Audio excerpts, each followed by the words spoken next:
Mutunyo sahibi ke bando galibana na kati bazala kaka ya kati za famille ya libanda za bata ba quartier bata on a combattu dans ma famille ça bando ya kati même Jésus pour être vendu akina bando galibana bando ya kati ndo kati za kishida ndo galibana za ba romain naza posa éclaircissement parce que na kati nzembo za côté mususu a mentionné que bando ya famille bando ya libanda basangani na bando ya famille na bando ya quartier na bando ya famille mais ça pe nesika wa lobi ke bando ya libanda na bando ya quartier pour autant pourquoi na lobi bongo parce que ba histoire oyo eye bato awuti libanda ba bazui te dit diso selon nous parce que selon elo bazolo ba pour tout communique ezala kanze moté le problème ezali nde anti-moïstifie problème na mwana ça dit que ata même nzembo wana soit après c'est que mutu mususu enge sana mobiste enge compliqué na mobeba tout vraiment normal ben ngaba ba verset biblique enge c'est l'autre mais comme ezaka moïse mutayemba même nzembo te dai mayo soki moïse mutayemba kyango ngo mona enge sana on peut confirmer le pasteur Mike Kalamba wa Eliboso a cité le nom du pasteur Moïse Mbiye. OK. Alors, est-ce que Marambunion sur le pasteur Ozolo en face n'a beaucoup kolobango. Et c'était émission illégale qui est internet et puis dans la chanson Tomoni Soromoni Natongo à l'équipe internet c'est que Nabutu est simbité. Cela veut dire que le pasteur Mike Aloki. Non, parce que bande ko yoka. Au moins bino famille na bino ba problème pe ya ndenge na ndenge mais so so boyoka na kaka. Boyoka na baba ndeko. Nazo ba kutu makambo ya ba tribité, nazo ba bina ba ndeko en Christ. Ba boyoka na kaka. Ce qui a un problème ba boyoka. Na ko so peut-être à cet esprit. À cet esprit na kati ne peut-être kaka. Et puis Babylone super ozo ba mutoko le kape boya ba no peut-être pe ba cité. Zomona système ya Satan côté la bango ba bunga. Ça système où il y a ça bon. Heureusement esprit mo boyo ozo mono sima me loba. Il faut retirer il y a kasi ya nani. Ozo mona ba influence wana pe mo etina ba toi c'est le mo pa regretter si. Société.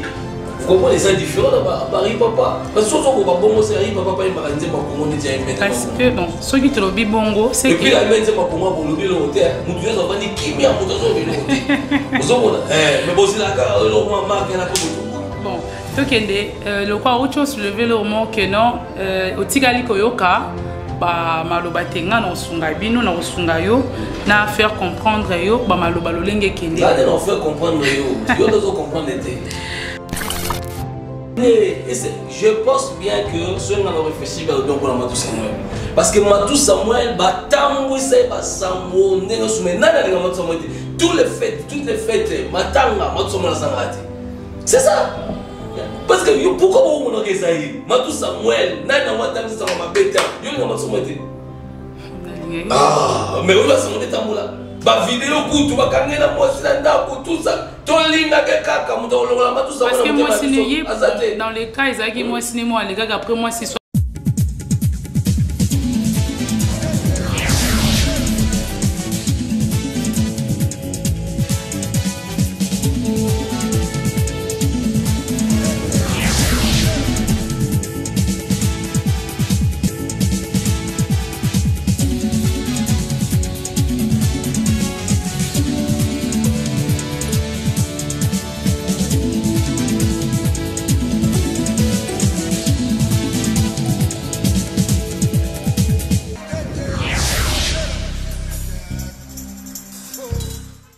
Chers amis, chers téléspectateurs, bonjour à vous et j'espère que vous allez bien, vous vous portez bien par la bonté de notre Seigneur Jésus.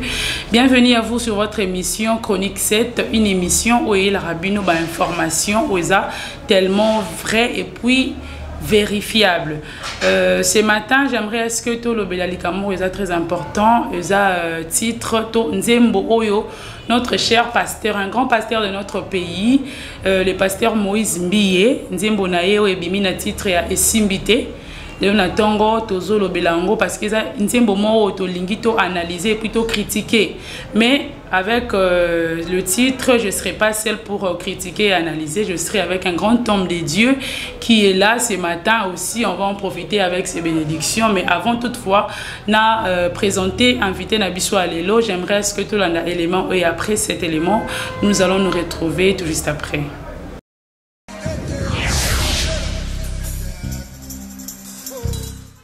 Et voilà, nous sommes de retour sur ce plateau. Car mais je serai accompagné avec un grand homme de Dieu. Il s'appelle l'apôtre Yorki Mampangila. Alors, etikali na ba présentation, azam mutoazan ba qualité et belé. Donc, na koko kapenda tepo, je serai pas en mesure ya ko identifier na mobimba. De cette manière-là, nous disons bonjour à l'apôtre. Bonjour. Nous espérons que vous allez très bien. Oui, la grâce de Dieu me soutient, me fortifie, me rajeunit de plus en plus. Alors, Nazam Moutoasikate n'est pas abonné, mais vous quand même, Ozam Moutoasika. Donc, attends-moi quelques minutes, quelques secondes et la présentation. Oui, je suis l'apôtre Yorki Mapangi dans la Siana. Je suis le pasteur responsable de l'église Ataelro. Je pense que jusque-là, c'est bon déjà. Alors, pour ne pas plus perdre de temps, nous allons parler aujourd'hui sur le titre et Simbité de notre pasteur aussi Moïse Mbiye. Alors, la chanson est salie tellement buzz. Nzembo, malgré que Nzembo et Bimi peut fortifier Bamitema ya Baepé, Bazo se retrouver dans la situation où Malobezo communiquer, mais quand même, Nzembo Moro et Bimi n'attend Oyo Marambo Ningana qui d'abord vous avez par rapport à clip et puis contenu dans Nzembo. Bon, Moïse Mbiye, Azali artiste avec un grand A, nous avons contesté en Wazate, même la conception de clip, même la chanson thématique. Vraiment, la Kisitala et c'est pas pour cet album seulement. Depuis qu'il a commencé, c'est un album mon côté au Eshua. Donc, on a des artistes, donc coup de chapeau pas naïf vraiment. Coup de chapeau et pas naïf. Alors, est-ce que, question d'Anga Libosueza, Moïse Mbiye, le pasteur Moïse Mbiye, a-t-il ciblé de personnes par rapport à Nzembo? Pourquoi je dis ça? Parce que avant sortir Nzembo, il y a eu des hauts et des bas, il y a eu des histoires qui n'a qu'à internet, en tout cas, et Ningisa qui toile numérique. Donc, à cibler quelques personnes, et ça, le quoi réponse? Oh, il est là qui est comme étant ma question. Bon, on a dit que la Kinshasa, c'est-à-dire même l'église, pasteur soit TI, donc,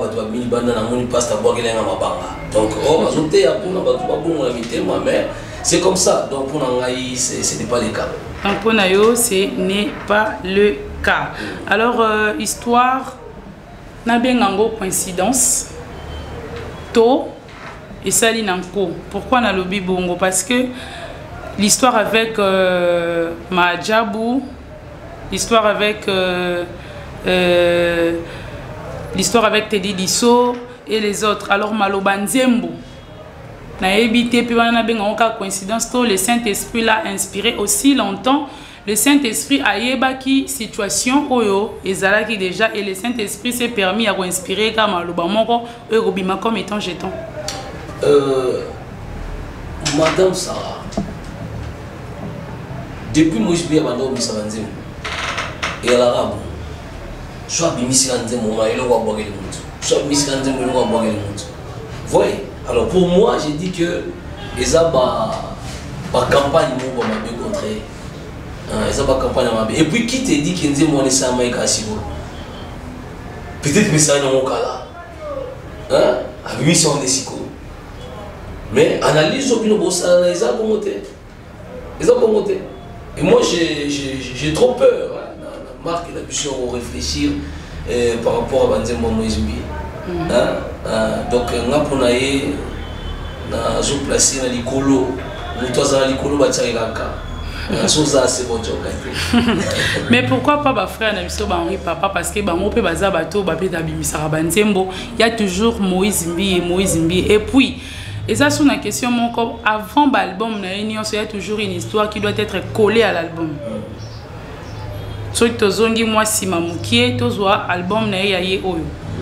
Avant, il y a eu des histoires, mais après, il y a eu des histoires avec Eliane qui, après Nzemboana et Obimisa, Banzembo Misusu. Pourquoi seulement il faut histoire moko ils la coller après na éviter à CP la buzz pour que batia ka enfin que Nzembo mata.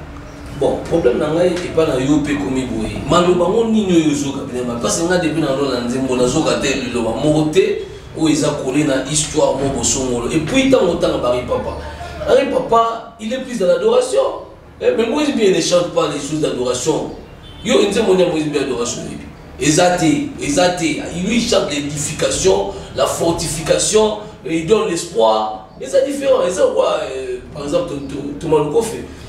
au moins il y a pas sauter mais au moins il va faire en réalité par exemple on garde-robe donc on va pas si on a été mais on là t'as bien c'est comme ça moi je chante des choses pareilles à va faire société. Vous comprenez, c'est différent à Paris papa. Parce que on va bongo c'est Paris papa il m'a dit ma Congo ne tient pas. Parce que bon, ceux qui te lobby bongo, c'est que. Et puis la même c'est ma Congo pour lobby le hôtel. Moutoué ça va dire qui m'a moutazo le hôtel. Vous comprenez? Mais bon c'est la gare le moi marque na peu tout. Bon, tokende le quoi autre chose lever le mot que non otigali koyoka ba maloba tenga na sunga bino na sunga yo na faire comprendre yo ba maloba lolenge kende. Là on faire comprendre yo dozo comprendre été. Alobi ba proposer bambongo mais simbité ba proposer bambongo ezongisi biso na histoire ya proposition ya couple Majabu pour na compétition ya Majabu Talent ni bandeli histoire ezaki que ba ki liboso ko proposer ye et puis Mike Kalamba ya yibie projet ba proposer bambongo wana lobelaki makamba jidane ba proposer que 30 pièces d'argent pour la Yesu, mais simité parce que je suis. Vous en êtes sûr? Non, mais je te dis. Vraiment. Et parce que comment vous doutez, la zone sur la Bible, c'est un chrétien, il dit des choses sur la Bible. Mais la réalité, c'est par rapport à, je ne sais pas. Moi, ils ont une réflexion dans la Bible, parce que comment vous doutez. Jida va proposer un mot pour votre Jésus. Mais si maté, Yesu a ce qu'on a si moi, vous va casser mais c'est ça. Banguna bakwei, lisusu là c'est pas un problème. Alors batambu ici et sambo mais bato balingi kaka. Moïse Mbi kombo na etambwami partout concernant ba marambo donc affaire Gégé, affaire Eliane, affaire Teddy Disso, affaire Majabu donc affaire Kevin donc makambo etambula affaire kutu ya sukeza ya je ne sais pas appeler ça sa vie privée mais non mentionnant pour tout ça peut-être na ba confirmation penza teliko nango mais quand même bimio abala moi ça zo kende na nini ba ça non divorce et tout ça batambwisi sango mais quand même église elingié peuple elingié preuve en nzembo 24 heures après 1 million de vues. Est-ce que à l'obia ngo kezaïe batambusinga sango? Non, il va mais tout est communication. Mais attendez, je pense bien que ceux qui ont réfléchi pour Matou Samuel. Parce que Matou Samuel, toutes les fêtes, Matou Samuel c'est ça. Parce que pourquoi vous m'avez dit ça? Matou Samuel, ah, mais où est-ce que vous êtes? Ba vidéo kutu bakangena mosi na ndako tout ça tolinga ke kaka mutolola matu ça parce que moi siné dans les cas ezaki moi siné moi les gars après moi si soit ozonga pour no senga pardon que ezaki ka kanda et tout ça oui quand ça m'a bébé les gars bon mais pour moi c'est un peu différent parce que Marie mission personnellement oui niveau ba il ça mon ni n'était pas de pour la Marie mission tolela kaka donc ça dit que et à personnaliser en hôtel à l'obika les Camerounais ça même yo peut nous en avoir tout sur le hôtel mais aussi magati parce que vous en Zambie. Alors côté Mususayo Loba bandoki libanda na bandoki akati bandoki libanda Majabu baza tellement ebelé puis bandoki akati yo ya na arrivé à Kolongwa ya Teddy Disso. Teddy Disso à Longwe selon lui après si ba explication na épée ebelé au pe to koki condamné épée. Mutunyo sayebi ke bandoki libanda na akati bazala kaka ya kati za famille ya libanda za bata quartier bata on a combattu dans ma famille ça bandoki akati même Jésus pour être vendu.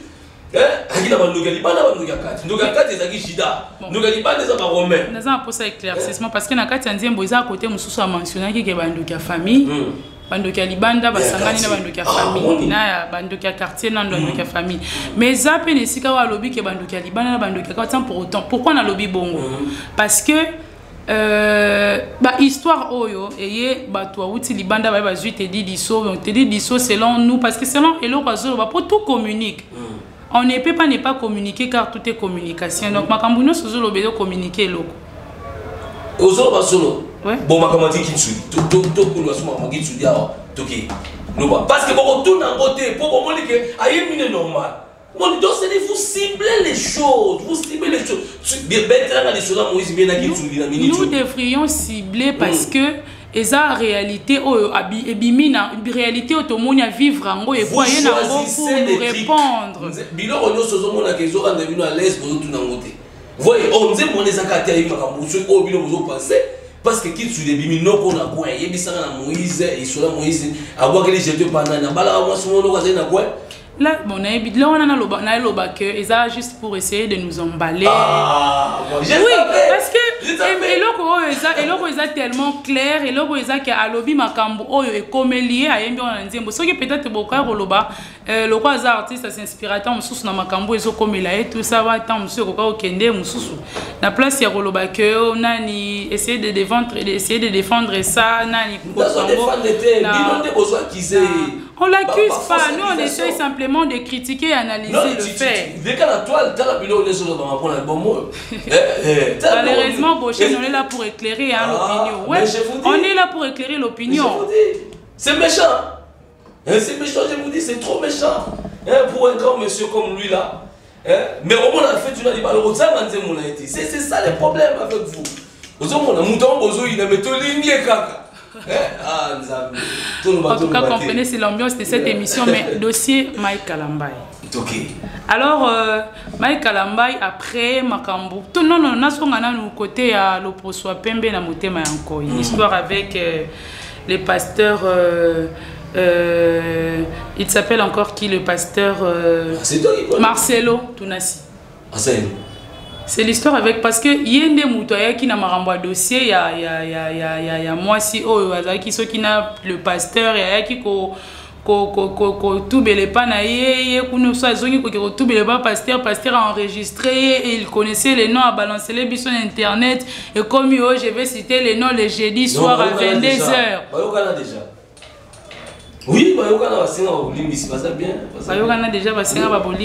Vous étiez là. Oui, mais le problème c'est que nous organisons l'opposition même mes enseignements Jésus. Ate yango alobi ke ezanga bato mususu bazana na loposo ya même mitema nkoi. Et puis koto mo ayo lobake ba mususu ba batombo blanchi na kati ba miko ezana kati.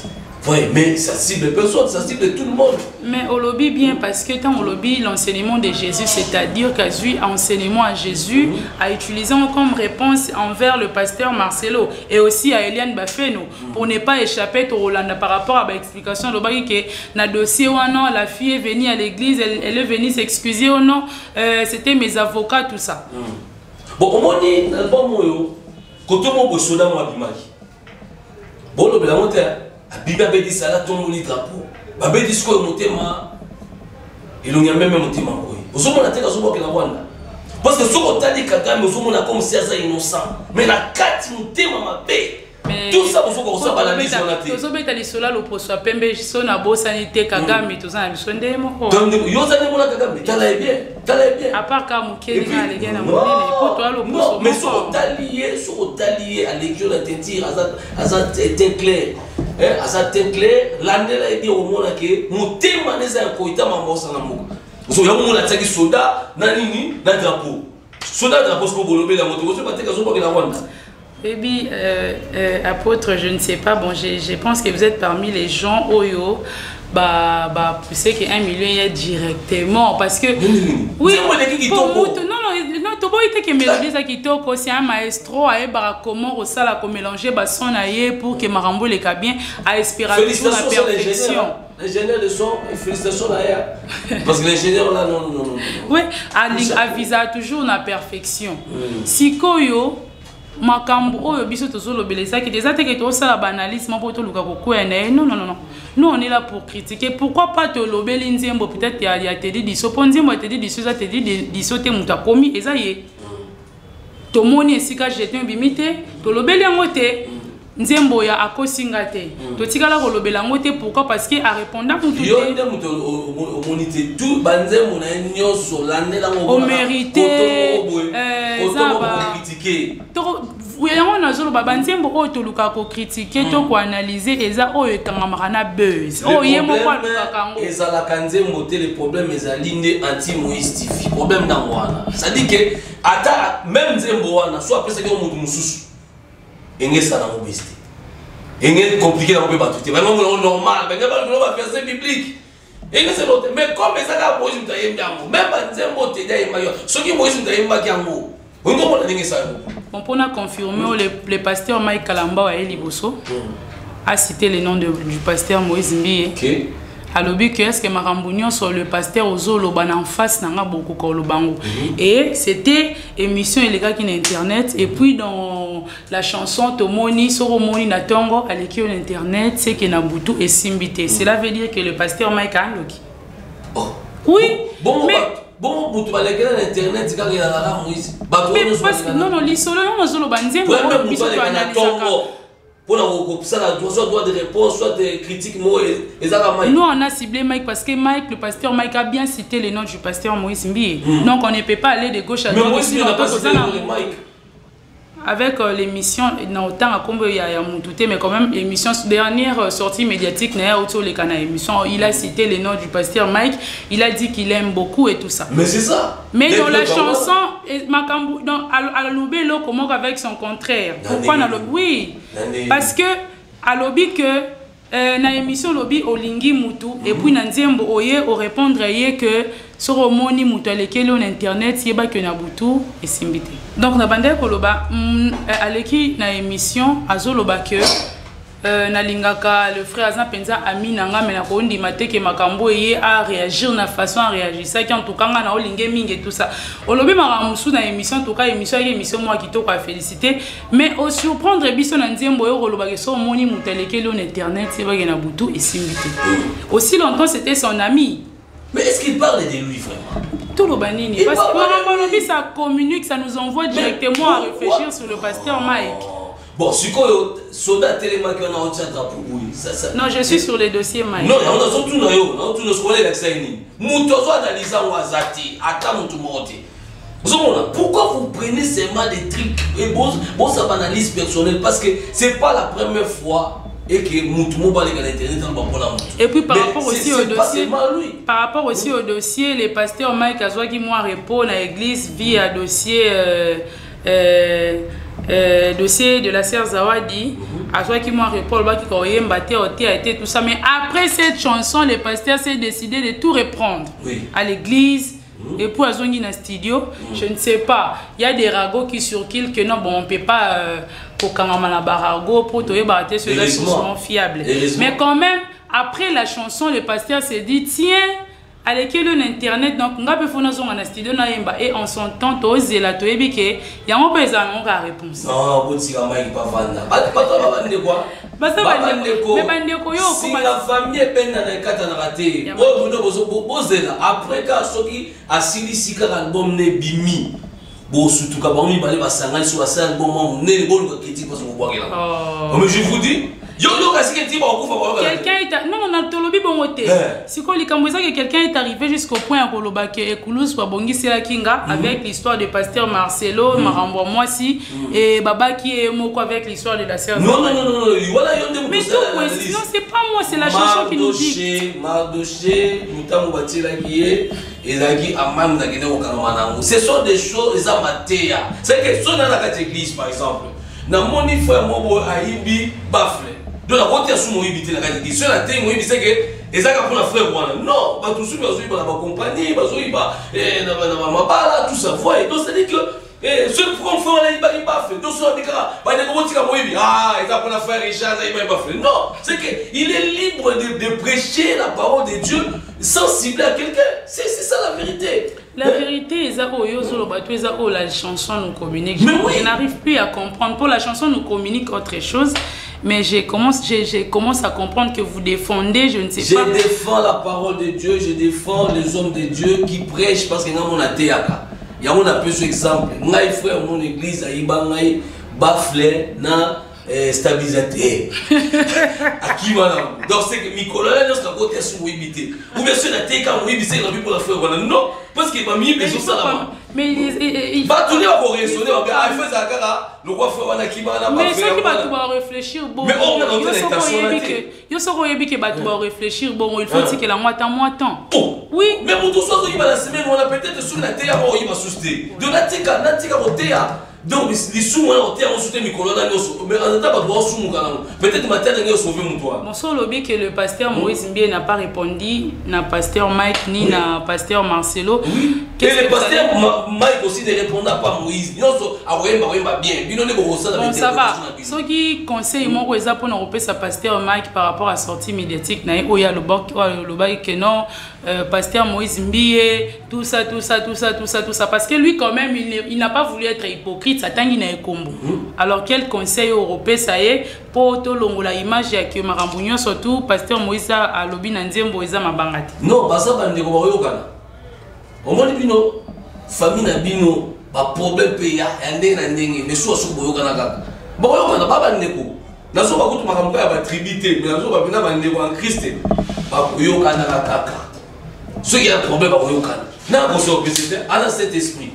À Saint-Esprit na kati ne peut-être kaka. Et puis Babylone aussi peut avoir muto ko le kapé boya ba no peut-être peut être cité. Zomona système ya Satan côté la ba mo buna. Eh, ça système où avec ça ça bon. Au rose non esprit mo boyo, ozomona si ma loba. Il faut retirer là, yo kasi ya nani. Ozomona, ba influence wana pe mo etina ba toi c'est le moi pour regretter sima. Mais je suis même pas sûr que le ministre va sur la terre. Merci. Baba na nzambe moli mo santo lobila bango ava balala, ba sambela ka basenga ba bolimbisi. Donc, on a limité que la problème. Alors, déjà, toujours qui est vers la fin de cette émission, la dernière des choses est que,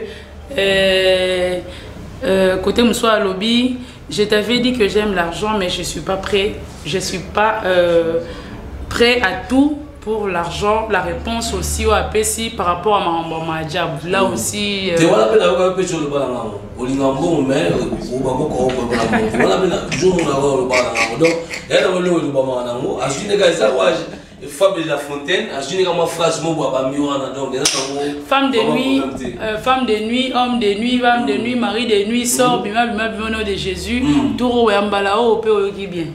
Oh. Bon, là encore une. Non, c'est comme si c'est une personne qui fait album Yalibala, je t'aime. Hein? C'était par rapport à l'histoire il y a Guégué. Mais oui, parce que tout ça, ma a circoncité, ma tour qui noa bakata ngengate, ayoka kamabe. Vous comprenez, mon toko bien papa yoki maman. Vous comprenez? Donc c'est un moment tout repéné, n'a la joie encourager vraiment. À 5 albums, il faut le roi dans le bango toujours. Il faut pas le bango qui Congo, on a l'ingala, on a français, on a anglais. Nous sommes là, name of Jesus, au nom de Jésus, na Congo na Yesu, aussi na dit Yesu. Donc il faut mettre le concept, on doit comprendre que ça n'avait rien à voir avec le cultisme. On va fonder les bagégués à l'Ukuta. Gégé ni nezaki wala vraiment. Donc, non, le problème c'est des oreilles, et katamangengate, vous avez un circoncis. Et voilà, vraiment, nous sommes arrivés à la fin de cette émission. Bon, na évité moi message à souka na peuple de Dieu, na bato balingakayo, na baignon so bazaki ta mususu bakoyi samaki par rapport pe nzembo par rapport à l'analyse au biso to sali, ta mususu peza na mutu moko na ndako, a pensaki boye moi ko lemba pe ko kende église, ta mususu asambela kuna moi ko ndime kitaki par rapport à un message, un petit message pour nango. Message dans la zone où ezali pour dans la salle soumoté azwali banga abamba pasteur Moïse Nzamba pambola. Amen, amen, amen, amen. Quelques salutations na bato lingi, na bato bazolanda biso. Aristote Lenzo, apesi moté. Le grand Mandé Maurice, l'homme aux lunettes.